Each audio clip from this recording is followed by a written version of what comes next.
think seeds are really revolutionary. They'll grow up in the cracks of a sidewalk. They're just going to make it at some level, no matter what we do. A plant like any of these, if they'll make seeds this year, they'll die back to nothing, and then we'll have these tens of thousands of seeds per plant.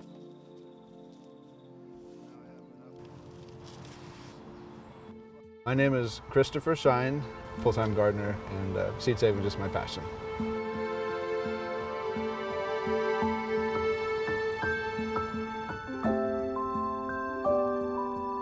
This love for seeds is a passion shared by many and resulted in the creation of seed libraries, which brings the century-old practice of seed saving to urban communities.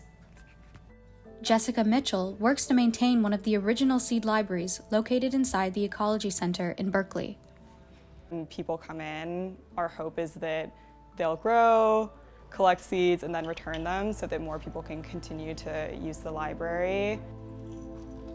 For generations, farming communities have saved the seeds from their crops. With each new plant cycle, the seeds become more robust. If you grow them in a certain location for periods of time, with each generation, they become more resilient to that climate. So if you have a plant that doesn't need a lot of water, the next generation also would kind of have the same needs and be more resilient to the location.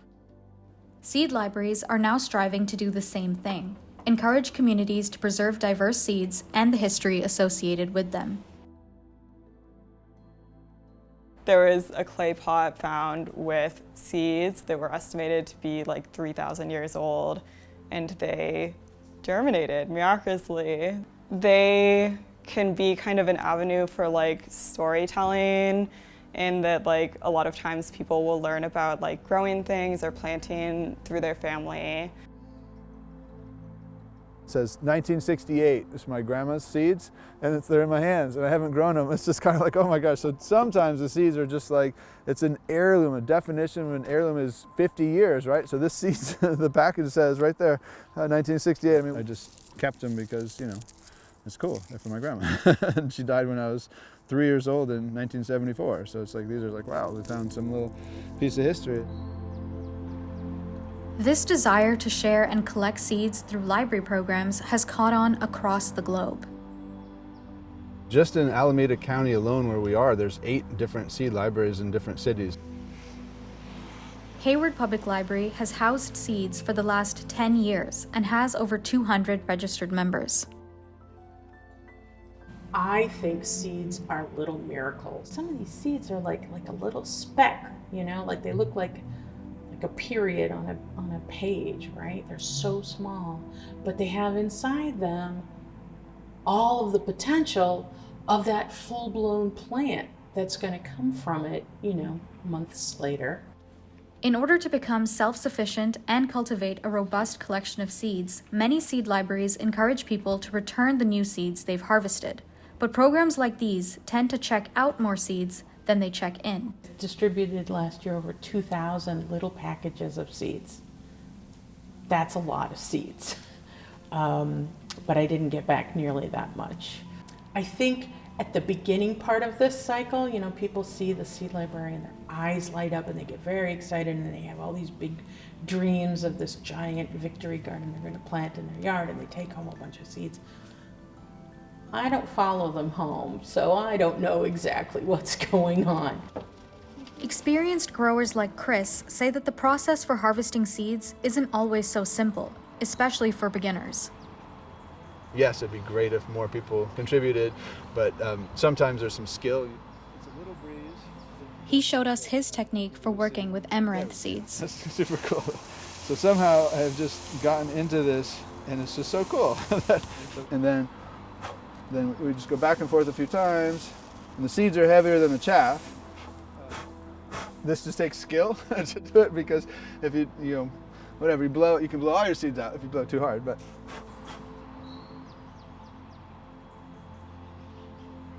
But every once in a while, somebody comes through gangbusters. This man came in and he had this big box full of cilantro seeds that he had harvested from his backyard. And I said, oh my gosh, this is wonderful. And he says, I have more in my car. And he came back with this giant bag that had the whole dried cilantro plant in it. And at the bottom, of course, were seeds. Cilantro went.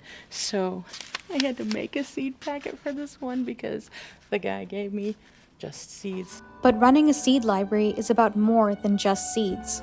These programs are designed to educate gardeners from all skill levels. I have some things here that just give you a little taste, a highlight of what the seed library has for you. One of the great things about having seed library programs is the people who come in who are gardeners themselves. People who are gardeners love to share tips. It's done quite a lot of damage. You know, that's not too good. About how they did it and what worked for them, what didn't work for them. Days to maturity. And it usually says something like 85 days or, what does that say, 60 days. That community starts forming and you're watching it. I got goosebumps right now when the community starts forming. It's awesome. Cucumber, white spine, there's Chicago pickling. You don't want pickling.